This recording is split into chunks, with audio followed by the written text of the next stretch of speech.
Fala galera, beleza? Esse é mais um Meditando em Deus, o nosso projeto que visa edificar e abençoar a sua vida. Hoje nós continuamos a ler a carta de Paulo aos Gálatas, capítulo 2, de 15 a 18. Um lindo trecho das Escrituras que nos ensina princípios espirituais extraordinários. Gálatas 2, de 15 a 18. A Bíblia diz o seguinte, eu estou lendo na versão A Mensagem, que é uma Bíblia de fácil entendimento, tá? Numa linguagem contemporânea. A Bíblia diz o seguinte, Gálatas 2,15, a verdade é a seguinte, nós judeus não somos superiores aos demais pecadores. Sabemos muito bem que não somos justificados diante de Deus por guardar regras, mas apenas pela fé em Cristo Jesus. Como sabemos disso? Nós tentamos, e com o melhor sistema de regras do mundo, sabendo que ninguém pode agradar a Deus por esforço próprio. Cremos no Messias para sermos justificados por Deus. Isso nunca acontecerá por praticarmos o bem. Já perceberam que ainda não somos perfeitos? Grande novidade. Mas, vendo que gente como eu, que creu em Cristo e foi justificado por Deus, não é perfeita, teriam vocês a ousadia de acusar Cristo de ser conivente com o pecado? Que acusação leviana! Se eu tentasse ser justo praticando bem, estaria reconstruindo aquilo que destruí. Estaria agindo como um charlatão. Esse é um lindo texto das Escrituras, onde Paulo mostra aqui que nenhuma religião é superior à outra. Ele mostra aqui que o judaísmo não é melhor do que nenhuma religião, que o cristianismo é muito mais do que uma religião. Na verdade, ser cristão é confiar numa pessoa, Jesus Cristo, nosso Senhor. Aqui ele está falando a judeus que se converteram ao cristianismo e que achavam que o cristianismo era uma continuação do judaísmo, um judaísmo superior, um judaísmo elevado, e ali eles confiavam nas suas ritualísticas, nas suas tradições religiosas, na sua religiosidade, colocavam o coração nas coisas externas e não naquilo que é interno, aquilo que Deus havia construído dentro do coração. E Paulo está falando, nenhuma religião é superior à outra. O que importa, na verdade, não é a religião, é a pessoa de Jesus Cristo, é onde está centrada a sua fé. E para que nós pudéssemos ser justificados por Deus, ou sermos declarados justos diante de Deus, nós temos que entender que tudo isso é alcançado através da fé. A fé numa pessoa, não é a fé na igreja tal, na placa da denominação tal, na religião tal, numa herança religiosa que recebemos dos pais para os filhos. Não, a nossa justificação, ou seja, só somos agradáveis diante de Deus, só somos aceitáveis diante de Deus, só somos justificados diante de Deus se colocarmos o nosso coração e a nossa fé numa pessoa, e essa pessoa é Jesus Cristo, o único Senhor e Salvador que um ser humano pode ter.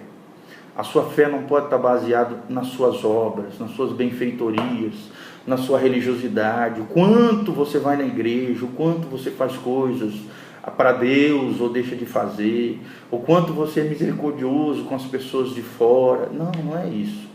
Isso tudo é maravilhoso, é uma expressão do seu amor, da sua gratidão a Deus, do seu coração a Deus, mas não é isso que faz a diferença quanto à salvação. Não é isso que agrada o coração de Deus.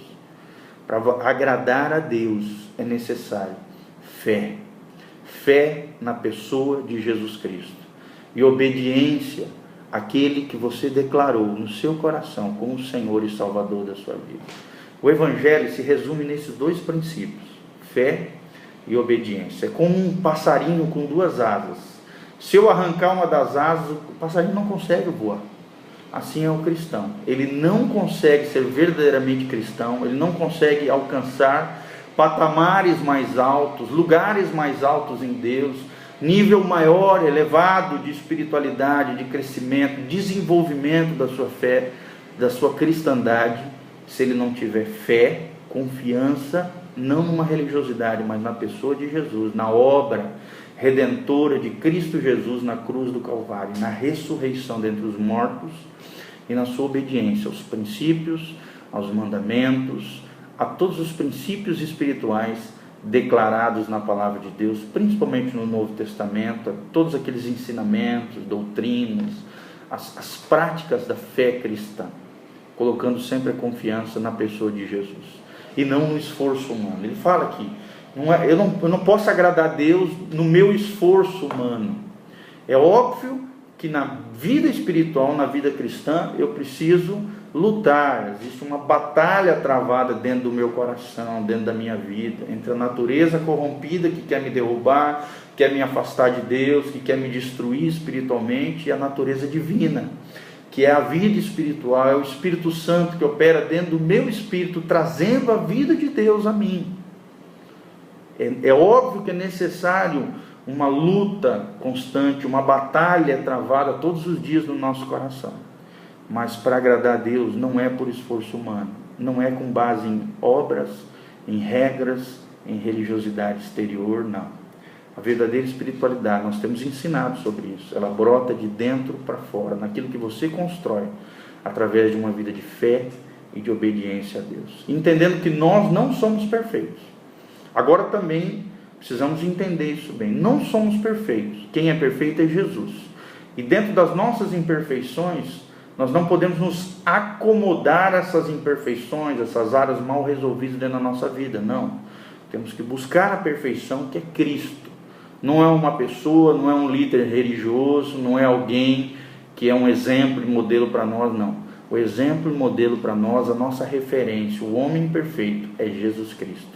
Ele é a medida da estatura do varão perfeito. Ele é o nosso alvo, ele é o nosso modelo. Cristão é ser pequenos cristos, ou seja, pequenos representantes de Cristo nessa terra, aqueles que vão estabelecer o reino de Deus, entendendo que nós não somos perfeitos, mas somos justificados por Deus através da fé no perfeito que é Jesus Cristo.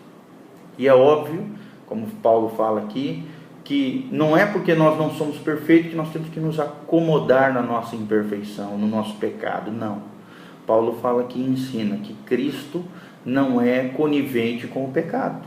Ou seja, todo cristão verdadeiro, genuíno, autêntico, ele precisa lutar contra o pecado, vencer o pecado, não aceitar o pecado como algo normal na sua vida. A imperfeição na nossa vida precisa ser trabalhada pelo Espírito Santo, pelo poder de Deus, pelo arrependimento contínuo, por uma vida de busca, de crescimento, de desenvolvimento, de abandono do pecado, das áreas mal resolvidas, da alma sarada, curada e liberta pelo poder de Deus. E a minha oração é essa, que nós possamos entender que não é a religião que faz a diferença, mas sim a pessoa de Jesus Cristo em nós, que já não vivo eu, mas Cristo vive em mim. Que a minha fé, se eu quiser realmente agradar a Deus, eu preciso acreditar nele, colocar a minha fé nele e obedecê-lo. E entender que mesmo não sendo perfeito, Jesus é perfeito. As minhas imperfeições são supridas com a perfeição de Jesus. Mas eu preciso tratar com seriedade o pecado na minha vida. Eu preciso amar o pecador e odiar o pecado. Eu preciso tratar, a maneira como eu lido com o pecado na minha vida me faz esclarecer ou entender se eu sou verdadeiramente um cristão. O verdadeiro cristão, ele odeia o pecado, ele trata o pecado com seriedade, como Deus assim o faz, porque Cristo não é conivente com o pecado, pelo contrário, está aqui para nos libertar da escravidão do pecado, do império das trevas, das brechas que foram abertas, que precisam ser tapadas pelo poder do sangue de Jesus. Que Deus te abençoe, um bom dia, a graça e a paz de Jesus esteja sobre você. Que Deus te abençoe, você e a sua família. Um bom dia na presença do Senhor.